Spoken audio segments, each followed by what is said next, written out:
Om Namo Bhagavate Vasudevaya.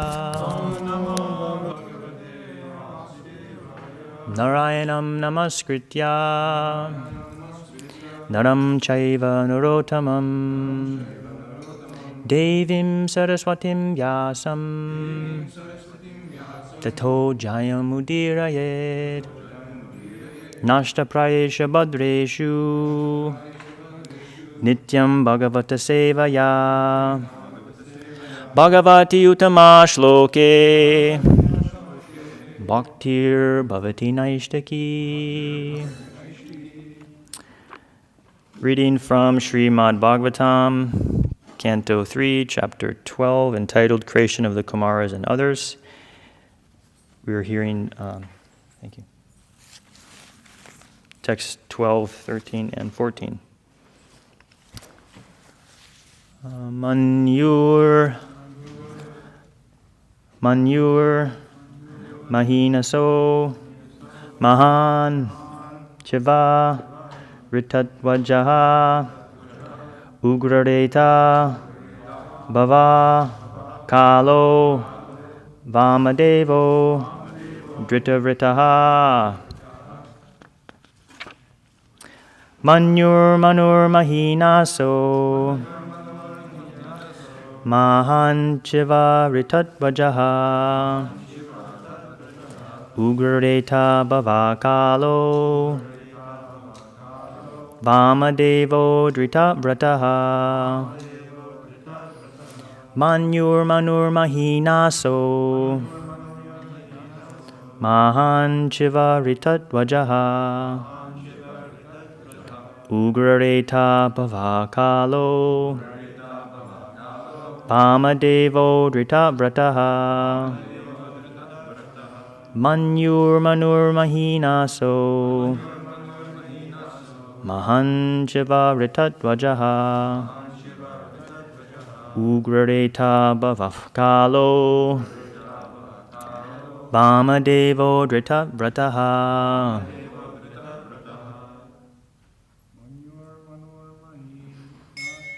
Manyur, mahinaso, mahān, chiva, ṛtadhvajaḥ, kālo, vāmadevo, dhṛtavrataḥ. Manyur, mahinaso,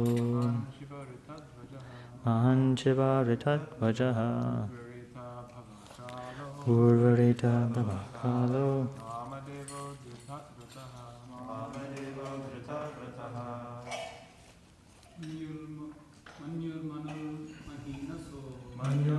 mahinaso,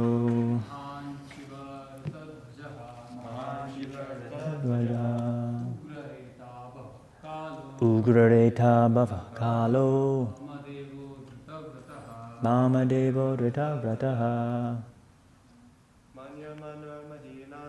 Manyur, mahinaso,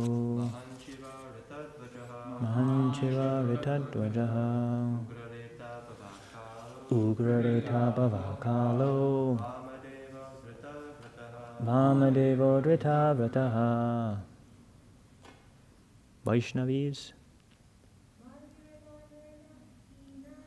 Manyur, mahinaso,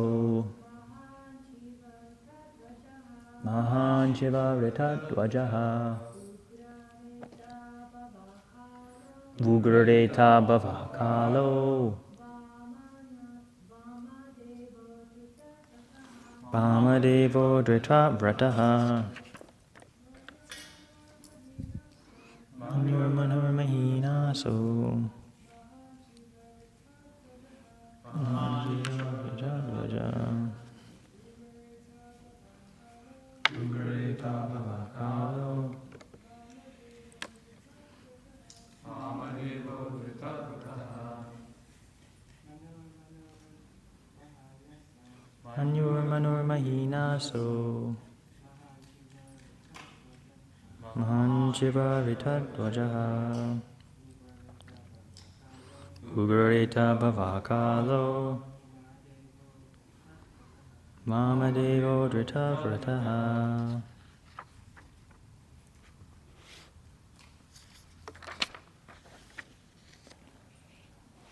Manyu, Manu, Mahinasa.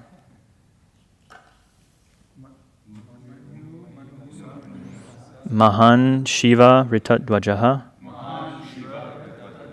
Ugraretā, Bhava, Kāla. Vāmadeva, dhṛtavrataḥ. All names of Rudra. Translation: Lord Brahma said, "My dear boy Rudra, you have 11 other names: Manyu, Manu, Mahinasa, Mahān, Śiva, Ṛtadhvaja, Ugraretā, Bhava, Kāla, Vāmadeva and Dhṛtavrata." Text 13. Dear dhṛti-rasalomā cha niyutsarpir ilambika iravati swadadiksha rudranyo rudate śriyaḥ. O Rudra, you also have 11 wives, called the Rudranis, and they are as follows: dhṛti-rasalomā, niyut, sarpi, ila, ambika, iravati, swada, and diksha. Grihinaitani namani stanani cha sayoshanaha ebi srija prajabhavi prajanam asiyat patihi. Translation: My dear boy, you may now accept all the names and places designated for you and your different wives. And since you are now one of the masters of the living entities, you may increase the population on a large scale. Purport: Brahma, as the father of Rudra, selected the wives of his son, his living places, and his names as well. It is natural that one should accept the wife selected by one's father, just as a son accepts the name given by the father, or as he accepts the property offered by the father.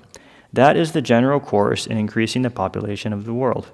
On the other hand, the Kumaras did not accept the offering of their father because they were elevated far beyond the business of generating a great number of sons.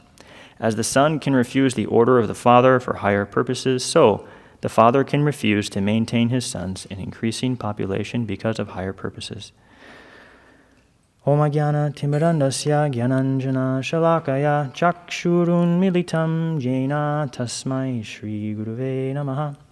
Shri Chaitanya Manobishtam Stapitam Jena Bhutale Swayam Rupakaramayam Dadati Swapadantikam Vandeham Shri Guroho Shri Yutav Padakamalam Shri Gurun Vaishnavam Scha Shri Rupam Sagrajatam Sahagana Raghunatam Vitam Tam Sujivam Sadvaitam Savadutam Parijana Sahitam Krishna Chaitanya Devam Shri Radha Krishna Padan Sahagana Lalita Shri Vishakan Vitamstra He Krishna Kuruna Sindho Dinabandhu Jagatpate Gopesha Gopika Kanta Radha Kanta Namostute Tapta Kanchana Gaurangi Radhe Vrindavaneshwari Vrishabhanu Sude Devi Pranamami Hari Priye Vancha kalpatarubhyascha kripa sindubhya evacha patitanam pavanebhyo vaishnavebhyo namo namaha.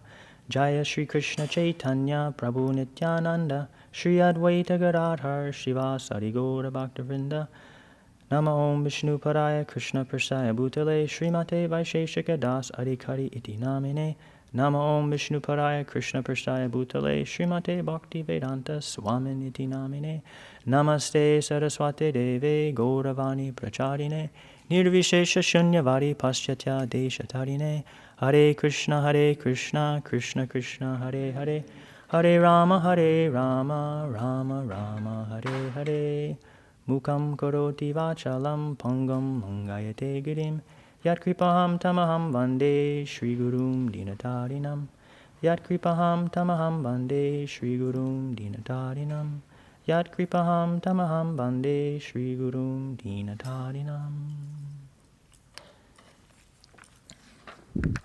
Manyur mahinaso mahāñ ṛtadhvajaḥ Ugraretā bhava kālo vāmadevo dhṛtavrataḥ.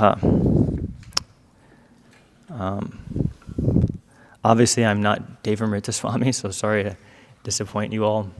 Maharaj decided not to bless us with his holy association because our stalwart leaders are absent. Vishnu-chitta Prabhu and Mahotsaha Prabhu are gone, so Maharaj will visit our temple when our glorious leaders are back. So, sadly you have to hear from a Kanishna Adhikari rather than a Uttama Adhikari this morning, so I apologize. But Dhṛtavrata Maharaj is a very glorious leader of the Krishna consciousness movement, and Maharaj released some recent lectures actually about how Krishna is one who protects the cows. So if anyone has a strong desire to hear from Dhṛtavrata Maharaj, I would suggest going back and hearing those classes that Maharaj gave, because they are very relevant to the current status of the Krishna consciousness movement, and those who are speaking on subject matters such as crop protection and agriculture are very much dear to Srila Prabhupada. Today we're hearing from Maitreya Muni, and there's a big discussion happening right now, and there's a lot of big personalities involved, like Lord Brahmā, who's the chief engineer of the universe, and Brahmā gave an order to his sons to create progeny, but they said, "No thanks, Dad, I'm not interested. I got better stuff to do." And Lord Brahmā became a little upset, and so from in between his eyebrows, Rudra was generated. And Lord Śiva is, of course, in charge of destruction, the mode of ignorance. And there's a lot of personalities involved in this pastime, so I'll try to speak a little bit about it. I didn't have too much time to prepare for this because I sat down last night to prepare to speak on the Srimad Bhagavatam, and then all of a sudden I got a message from Shastrakrit Prabhu, and he was congratulating me for my wedding, and I said, "Oh, this is so nice, thanks Prabhu." And then he said, "Oh, by the way, Dhṛtavrata Maharaj is coming." I said, "Oh, wow, what a surprise." But sadly, Maharaj isn't here. But I tried to prepare a little something this morning during japa. So, it's important that we hear from the Srimad Bhagavatam, because if we don't hear regularly how great Krishna is, we won't actually develop affection and attraction for him. So just like there may be a great person, and we might think that, well, he's so great, I could probably receive some benefit from him if he's some rich man. So we have to hear about Krishna's activities, Krishna's qualities, and that will endear us to him. We'll become attracted because Krishna is all attractive. And there's a lot of interesting topics that could be discussed in relation to this pastime with Lord Brahmā and his sons. The four Kumaras are known as Ṛtadhvaja, which means that their semen flows upwards. And we can see this in context to modern day materialistic society. They teach boys and girls both to just enjoy their senses to the fullest, rather than retain their vital energy for self-realization. The society simply encourages them to exploit one another and simply waste their human form of life. So the Kumaras were Narayana, Parayana, if they knew that the ultimate purpose of life is developed unmotivated, uninterrupted attachment for the Supreme Personality of Godhead. But the modern day materialistic society is totally averse to such principles, and so much so that people are having children left and right, and these children are unwanted in society, and even people come together to have a family, but then the children are unwanted, and then people have abortion and whatnot. It's really crazy how much sinful activity is just floating around in the modern day society. And Prabhupada spoke very heavily about these different social issues, abortion being one of them. And it's simply all just based on the misidentification that we are the material body. Ali, do you have the control here? You can pull up the 5th canto, Srimad Bhagavatam 5:5-4. This is a famous verse. Lord Rishabhadeva is instructing his sons, and Rishabhadeva had how many sons? 100. And 9 of them were who were the 9 sons? Some of the Navayogindras, yeah. Can anyone name all 9 of them? Kavi, Havi, Prabhu, I don't know all of them. There's a lot. One of them was Bharat. One of the 100 sons of Lord Rishabhadeva was Bharat, who India is named after. Here's a very powerful verse. Nunam pramata kurute vikarma yad indriya priteya aprinoti na saru manye yata atmano yam asanapi kleshada asadehaha. When a person considers sense gratification the aim of life, he certainly becomes mad after materialistic living and engages in all kinds of sinful activity.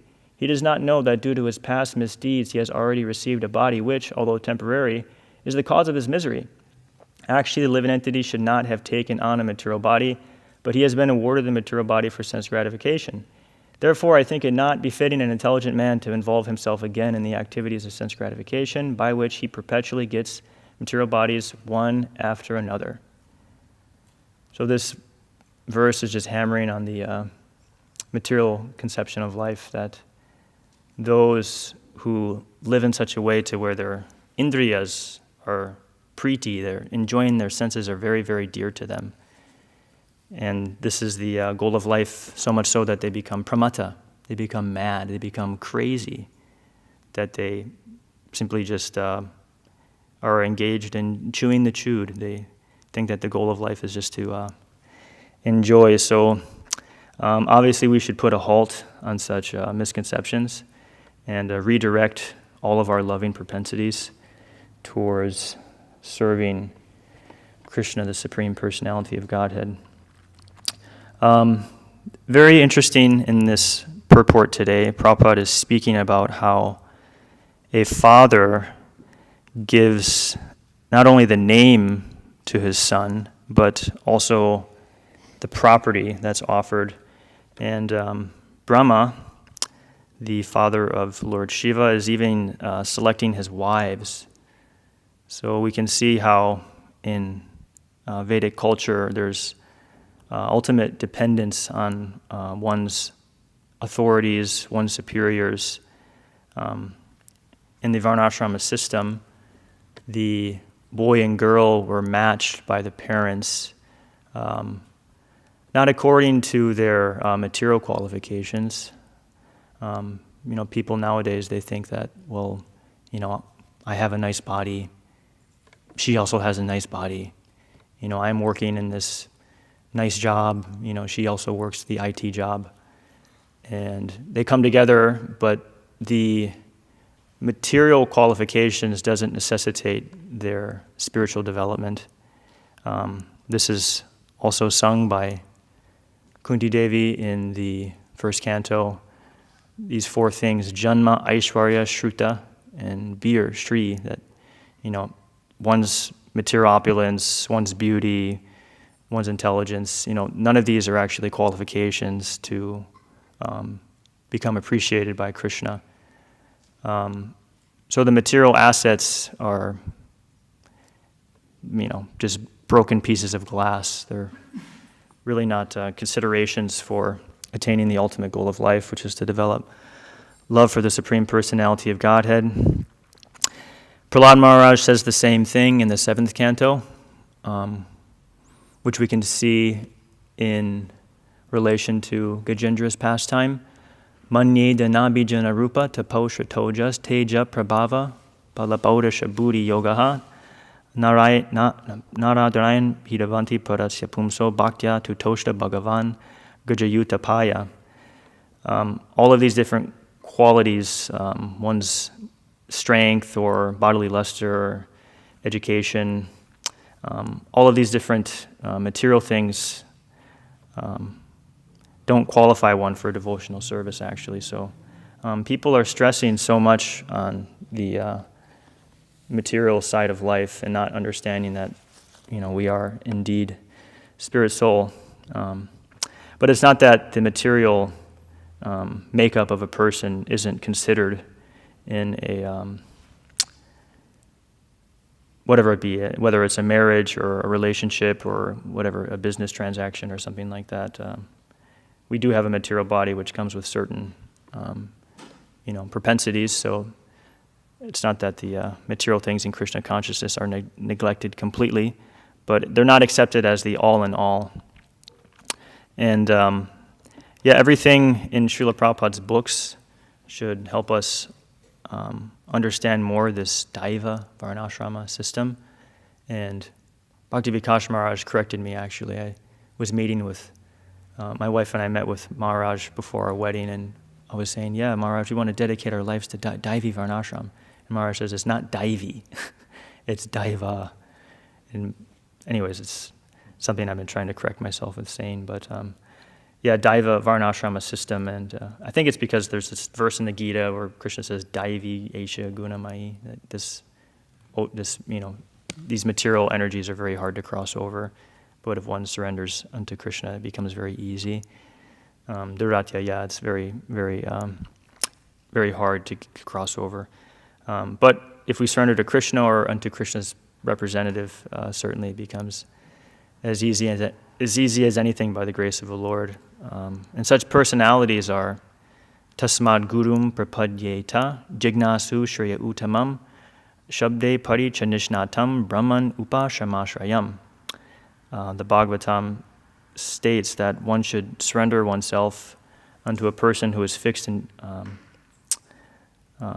Krishna consciousness, that such person has taken a dip in the ocean of transcendental knowledge, and we should offer all obeisances unto such a personality. The Vedic culture is glorified within the Srimad Bhagavatam, but we also shouldn't become too captivated or enamored or allured by following such Vedic principles. The example is given of the Yajnik Brahmanas who are performing all the rules and rituals just perfectly, but if a surgery is done perfectly, but the patient actually dies, the surgery wasn't successful. So if we're engaging in our activities, our daily activities, and we do it very perfectly, everything is done very nicely. We do the arti just right, but we're not actually remembering Krishna, we're not remembering Srila Prabhupada. That's considered to be a failure. The Shastra says that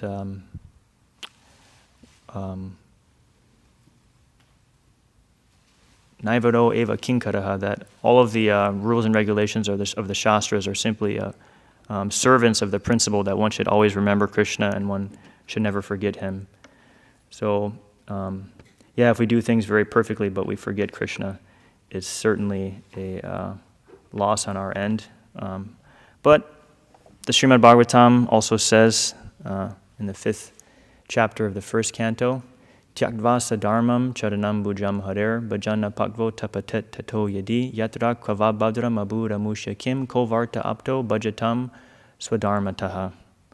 Can anyone say what this verse means? It's a very famous verse from the 1st canto. Narada Muni speaking to Vyasadeva. All the rules and regulations. It's saying that if one gives up their occupational duties to serve Krishna, tyakva, they give it up to surrender unto charanam bhujam harer, Lord Krishna's lotus feet. That person actually doesn't lose anything. Although they may abandon, their job or whatever it is, their whatever dharma they have, tyakva swadharma, they give it up just to worship Krishna. But even if that person falls because of being apakva, it means they're actually not ripe. They haven't come to the real stage of Krishna consciousness. Even if they fall, even if they slip, even if they fail, the Shastra says there's no loss for that person. Bhajana pakvo, even if their bhajan was unripe, they couldn't actually reach. It's said that's actually okay.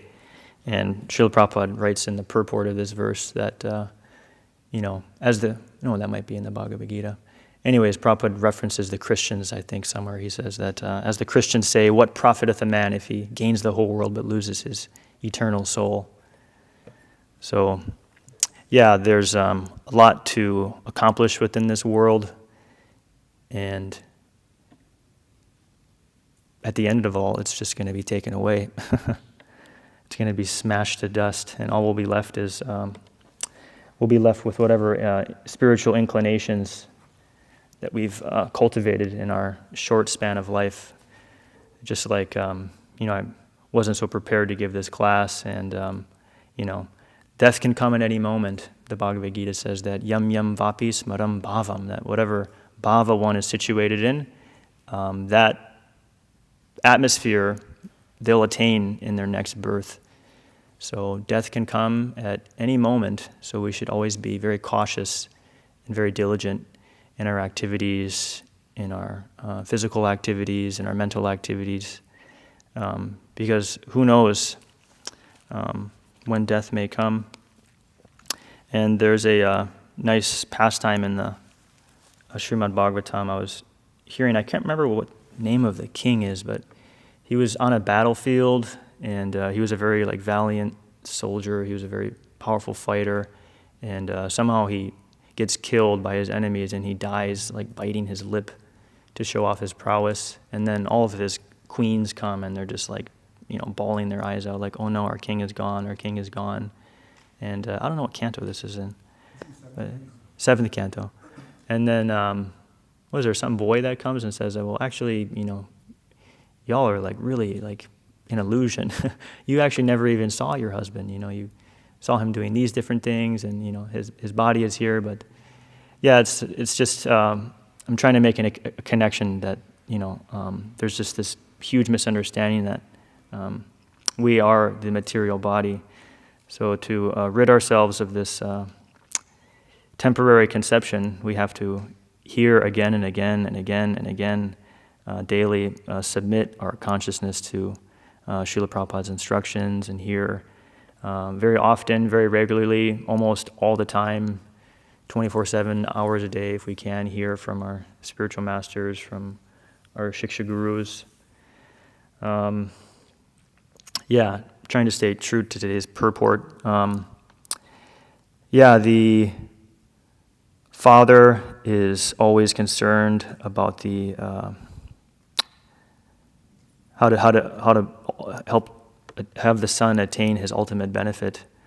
And nowadays, there's no education about these kinds of things, about why a woman and a man come together. What's the purpose of that? Why they have children.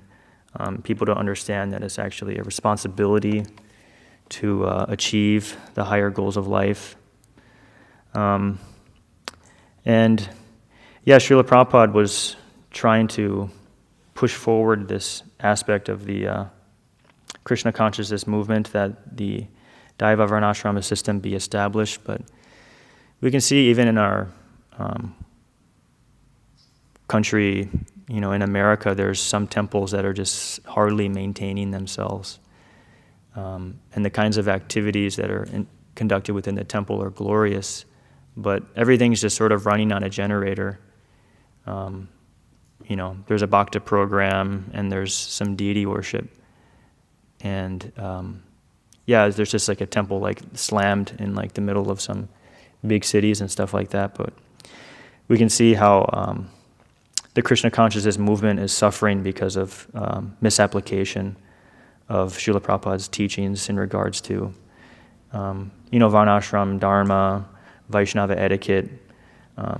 Devotees may take up the process, but over time they may become subjected and overwhelmed by the influence of the material society, especially Westerners. I asked this to Mukunda Datta Prabhu. I said, why is it that so many devotees take up Krishna consciousness, but they fall down? And he says that because, in comparison to Indians at least, they're not instilled with the, teachings of Dharma. They don't have, the Dharma flowing through their veins. So, Westerners are very, very, they're conducive to enjoyment, and they're susceptible to easily fall down because the society that we were raised in is so demoniac. So we really have to protect ourselves by following the culture of Srimad Bhagavatam and by endeavoring to establish these principles that are so dear to Srila Prabhupada.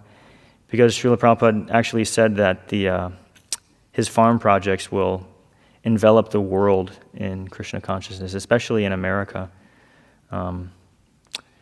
We often hear that you can't eat nuts and bolts.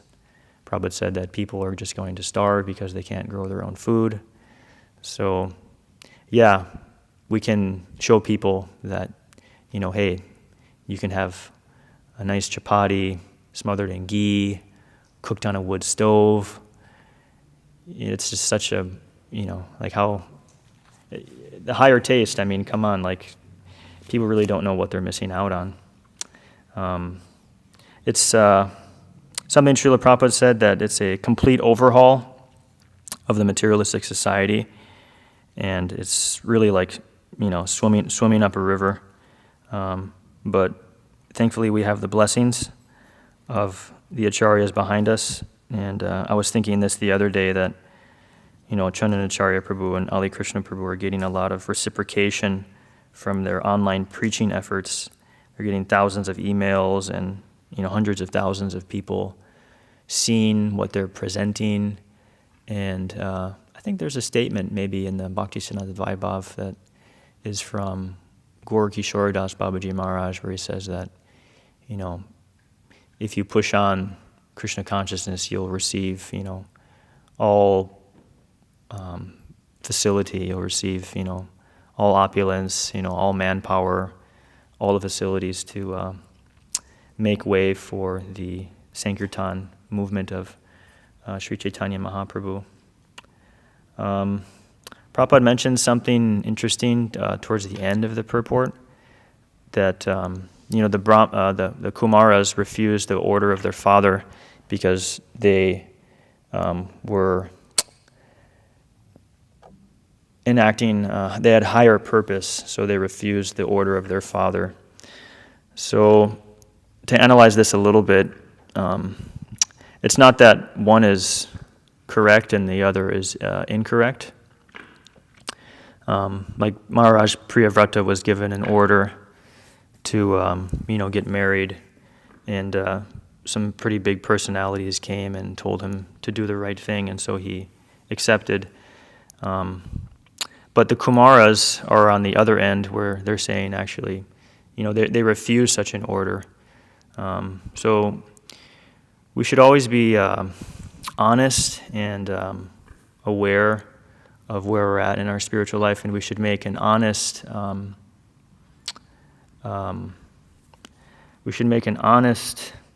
assessment of our inability. Just like, some devotee may ask you to move the table, but, if you're suffering from, you have chronic back issues or something like that, and you move the table that's very, very heavy, it's, you may be out of service for, 10 days or something like that. So out of one's submission to authority, by wanting to please one's authorities, wanting to please one's seniors, we may actually do a disservice. So we have to be aware of our capabilities and, make an honest assessment of one's inability. Because if we decide to just, make a immature decision or, act in a premature way, then it may be hazardous to ourselves and to others. So we have to take one step at a time under proper guidance and always be seeking the mercy of the Supreme Personality of Godhead and His representatives, because it's not a mechanical process, and there's many different stories of this given in the Srimad Bhagavatam and in Prabhupada's purports about how bhakti isn't mechanical.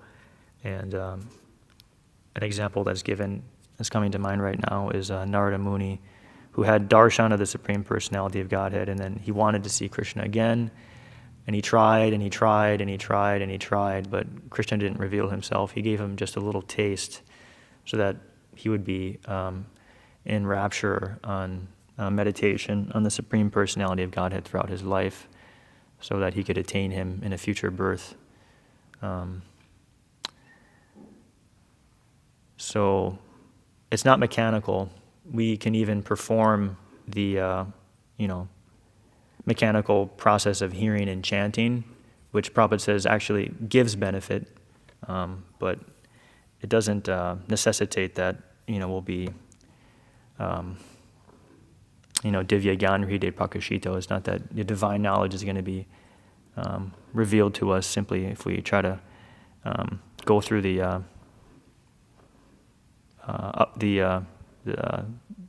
daily, you could say, rituals of Krishna consciousness. We have to be absorbed in remembering Krishna, and the Nectar of Instruction speaks about this, how we should guard against niyamagraha, doing activities just for the sake of doing them and not for the sake of making spiritual advancement. The Kumaras have a higher purpose, and I was thinking about this. If you tell like Mahotsaha Prabhu, like, okay, Prabhu, we're gonna, have you create some, you got to slow down now, you got to have children, and we have some duties you have to perform like this. He's gonna say like, no way, bro.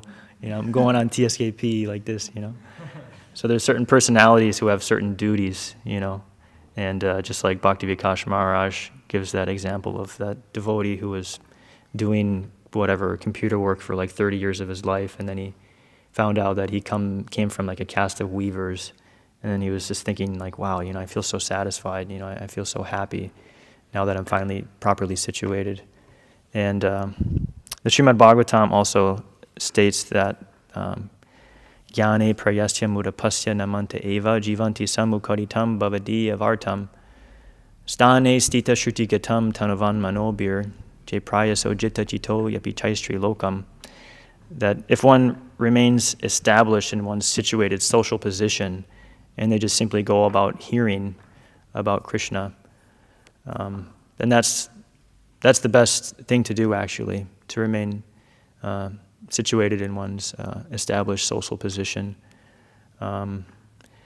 People have different desires, people have different inclinations, but those can all be captured underneath the umbrella of Krishna's system.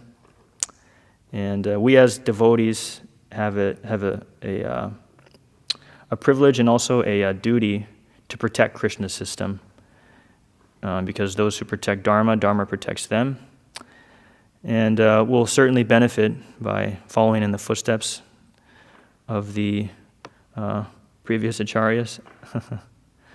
I think classes are ending early for the next week or so. So I'll just stop here and see if anyone has questions or reflections or corrections about today's short class. Hare Krishna. Just one, because time is short, just one quick clarification. So one thing with marriage, from what I've understood, is that there's definitely material considerations on the part of the parents, but it's just not overemphasized on the physical attraction of the different partners. Because even with India now today, and even in the Bhagavatam, that whole pastime with Yayati and Devyani, so there was a problem with that because Yayati was a Kshatriya and Devyani was a Brahmin, and so that was considered, I think, pratiloma, an improper match just due to that caste. So anyway, just one small detail. Suresh Prabhu? I had a question since you were talking about people finding their natural position. In Gurukuls, actually, it's, as far as I remember, Prabhupada wanted Gurukuls only to be for Brahmanically inclined children. And I was just wondering how you can identify a Brahmanically inclined child. anyways? Like, because at what age are they supposed to enter the Gurukul? Then it seems like it would start to become like a birthright system. Like this devotee came from a caste of weavers, so he just is a weaver. But he may not be, like, if he's trained as a weaver and he doesn't like it and he's stuck like that. Similarly, if Brahminical parents give birth to a child and then put him in the Gurukul, I guess eventually they'll be weeded out. They don't like it. But then there may be other children who were born in different varnas who should be in the school who may not get that opportunity. How can you identify a Brahminically inclined child? Well, Jesus said that you should know the fruits by the tree, right? So, yeah, I mean, a person's inclinations. I mean, you know, the different samskaras that are there, like when the child is born, you know, here's some money over here, you know, here's the shastra over here. So just by the inherent qualities of that child due to, you know, one's credit from previous births, previous personalities, or, you know, previous births. Yeah, you just have to see and engage that individual according to their desires, to their, whatever they're attracted towards. And all the Vedic samskaras that are there are glorious, you know, like I was hearing about the Garbhadana samskara, how in previous times, in Vedic times, the husband and wife would actually go and feed everyone. They would feed the brahmanas, and it was a big celebration. It was actually a festival that happened within that village, because a Vaishnava was entering into a Vaishnava was coming, which means that, you know, it's a huge benefit for the society, for that community. But, you know, the system Prabhupada gave is the chant, you know, 50 rounds, and, you know, like that. There's instructions on that given in the Srimad Bhagavatam. But yeah, previously it was so glorious. It was a very glorious. These samskaras were given of utmost importance, because it helped people understand the severity and the importance of it. But yeah, in regards to understanding a child's inclinations, it would have to be under the care of the child's well-wishers. Yeah. Do the Matajis have any quick questions or reflections, anything? Mother Tungi? Somebody can run the mic back to her.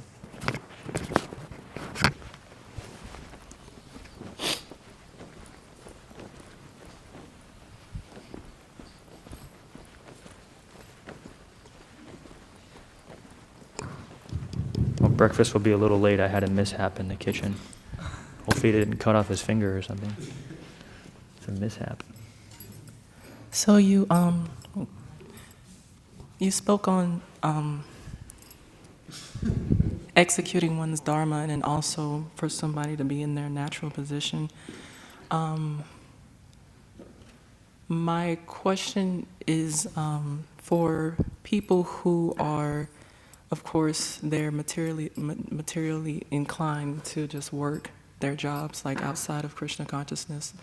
But then if they become favorable, or they have some type of interest to join the movement, and say they come to the farm community and they start helping and assisting, but their minds are so attached to working and having their jobs. And I understand that for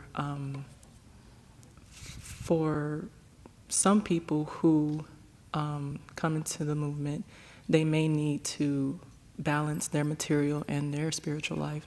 So what can you say how to make a proper adjustment to that? Like somebody who's completely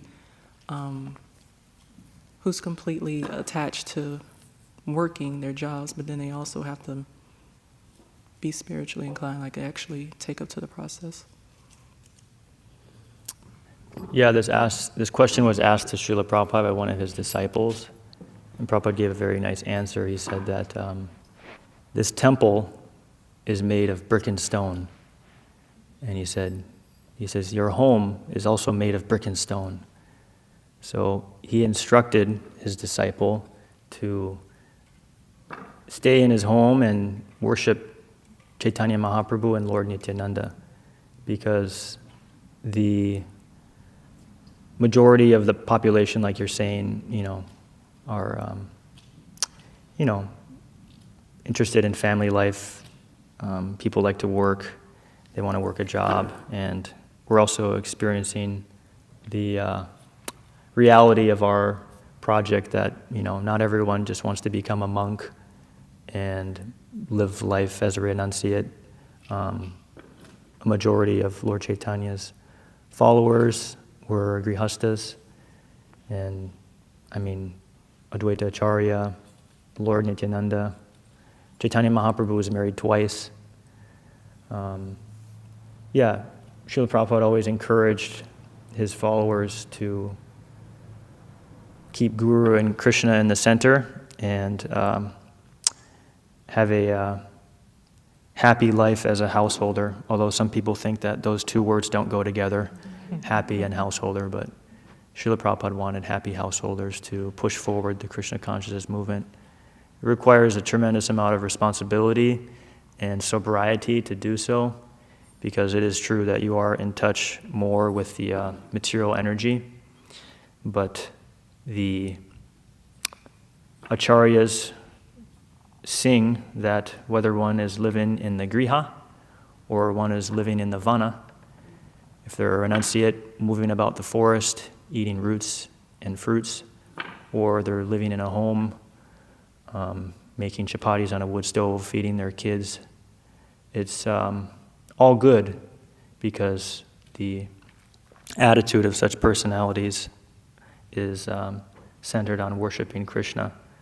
Bhajo Krishna, Kodo Krishna. Bhaktivinoda Thakur says that, Krishna is your father, Krishna is your mother, Krishna is your pranadana, Krishna is your life and soul. So as long as a person is developing, attachment for Krishna, then that is all good. But the Shastra also says that if one, works very hard in this world, but doesn't do it to please Krishna, then it's said that it's actually shrama eva hi kevalam. So shrama is hard work. So we should live in an ashrama, meaning that it's a place for cultivating spiritual knowledge. But shrama eva hi kevalam, it's a very emphatic statement. It's very, it's a waste of time if the sannyasi isn't preaching the glories of the Supreme Personality of Godhead. It's a waste of time if the, grihasta isn't preaching the personality, so like that. Yeah, hope that's okay. Bhavamai Mataji? Hare Krishna. Thank you for class. I'm just reflecting on how the Kumaras, they refused their father's instructions, and Rudra came, and he has so many wives, and he's given territory, and so it kind of also made me think about the past time in Chaitanya Charitamrita when Raghunath Goswami, he kept running away from home. And it just seems as though he was already detached from home life, and he just wanted to leave. But then he got these instructions to stay at home, but without attachment. And I'm just wondering, what is the best way to measure our own detachment from home?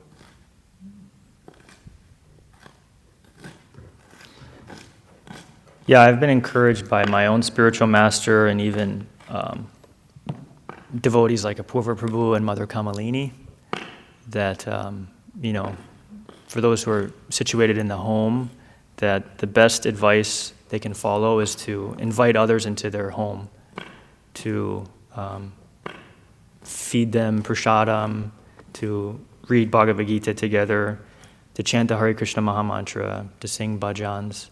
So if a good way to measure one's attachment or detachment to the home would be to see how one is cultivating the desire to preach Krishna consciousness. Because the home is also considered to be a griham andakupam. It's like a dark well full of snakes. So if the material, if the gauge is leaning more towards, me, myself, and I, everything dear to me is mine, and this belongs to me. This person is my husband. This person is my wife. It won't be. It'll be a. As Prabhupada says in the Srimad Bhagavatam, that it's very slow for such persons to make spiritual advancement. Actually, advancement is almost nil for such householders. So, yeah, I would just suggest to invite your friends over and feed them lots of halava, and you'll feel very happy. Did the offering go up? No. Oh, it didn't even go up yet. Are there any other questions? Okay. Oh, Navani Hoda Prabhu. Prasadam distribution Acharya.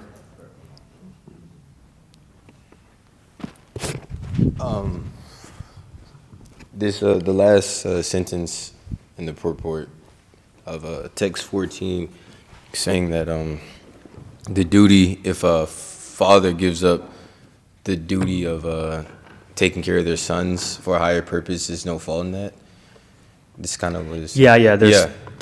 So vice it's, versa. Yeah. It's interesting because I've been reading. I think it's in the I don't remember, at the 5th canto probably, that if a father does not take care of his kids, then they go to hell.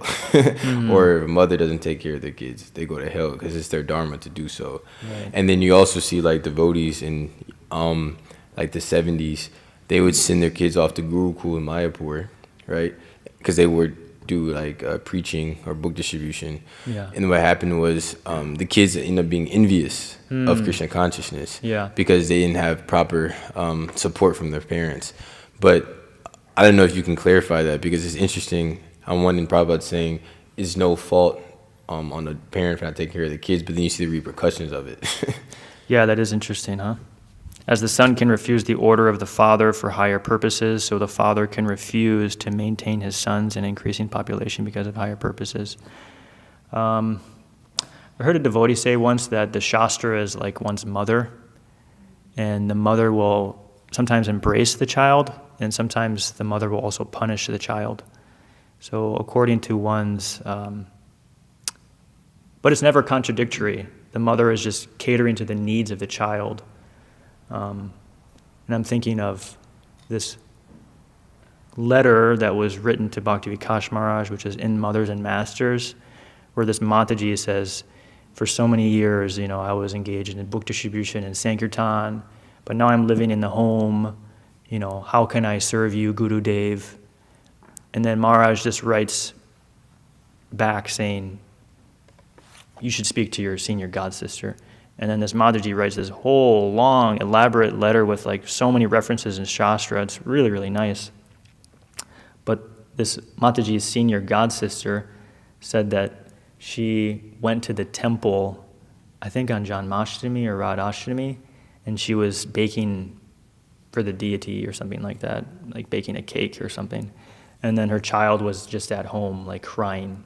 And then she was like, I'm never going to do that again, She was like putting services that seemed to be more important, but then she's, neglecting the duties that she's been given. But yeah, there is some interesting tattva there, but yeah, like Prabhupada said that, children are more important than deities and whatnot. But I mean, yeah, a person who becomes Krishna consciousness, actually, their situation flourishes, It's not that because you become Krishna conscious, your children are at home like skinny and just eating like a few grains of uncooked rice or something like that, So I have a son and I'm going to make him chant one round before he eats, But refusing the orders of one's father and stuff like that. I guess that has to be seen like case to case. I'm not sure. It is very interesting. Okay. Did you have something else, Suresh? Yeah, but it specifically says a father can choose to maintain his sons in an increasing population. Because previously it's talking about how the master he's getting them married all. He was choosing their living places and like that. So that's not like just straight up abandoning your family or something, but that's certain like responsibilities you don't have to pursue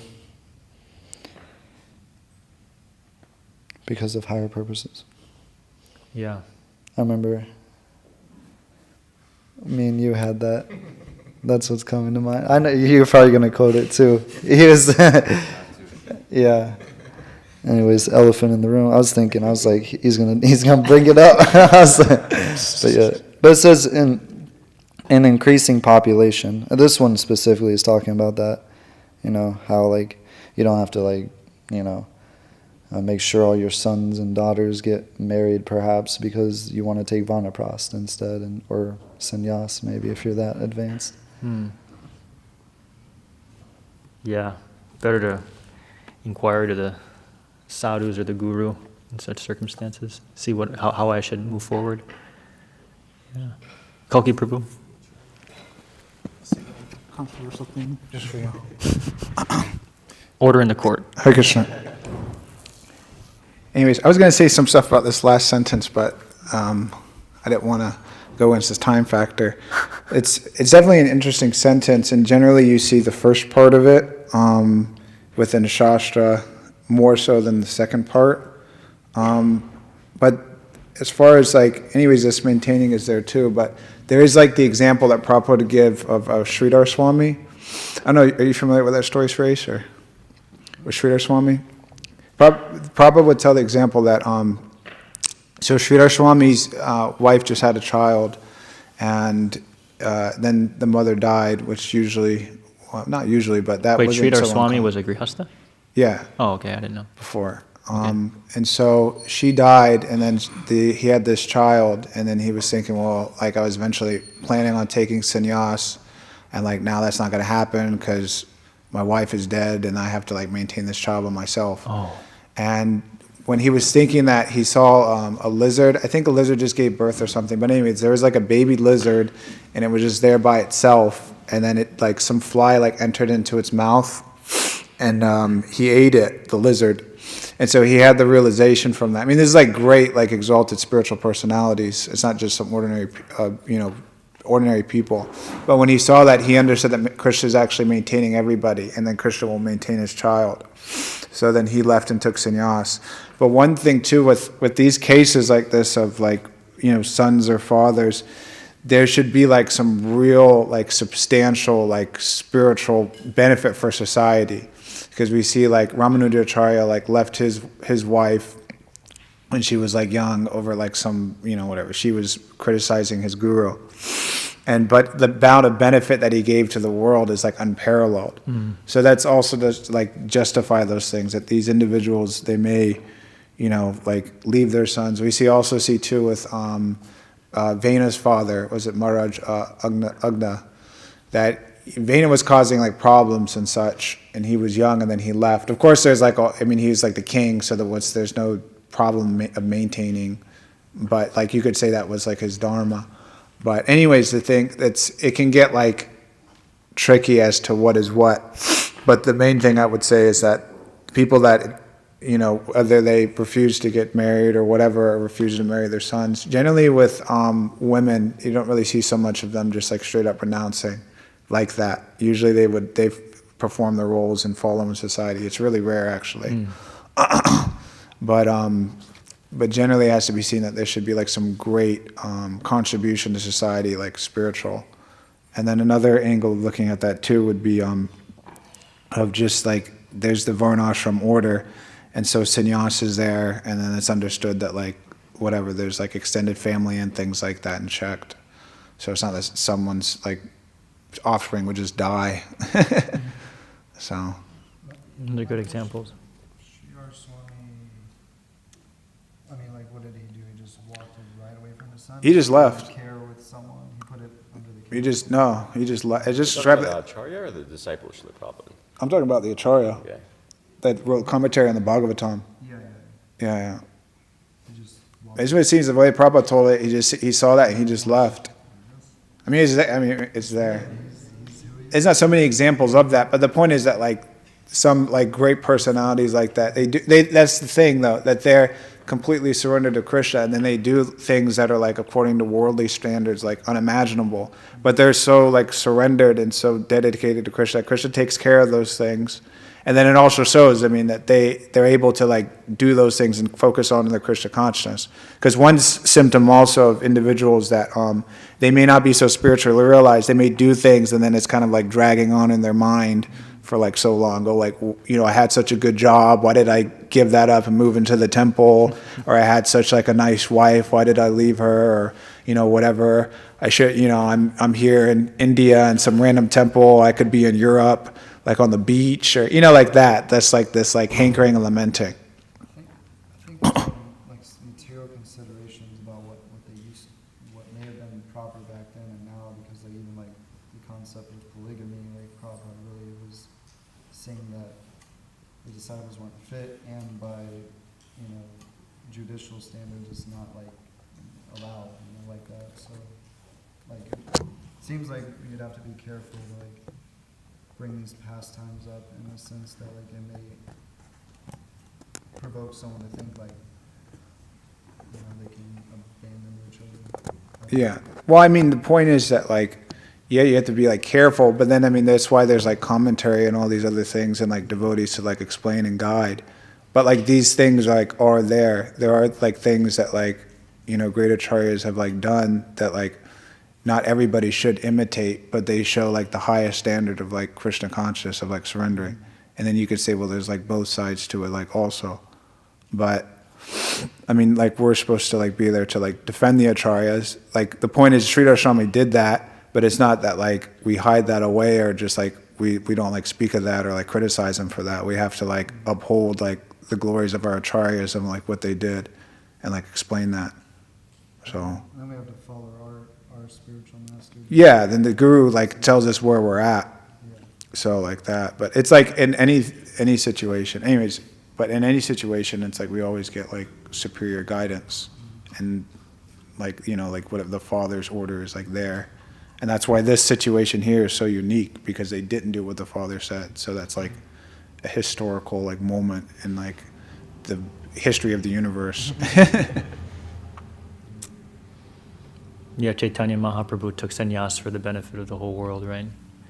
And then our own Acharya Srila Prabhupada was, renouncing his life, but also made sure that his children had like, Lakshmi and things like that. But yeah. Srimad Bhagavatam ki jai, Srila Prabhupada ki jai. Check out the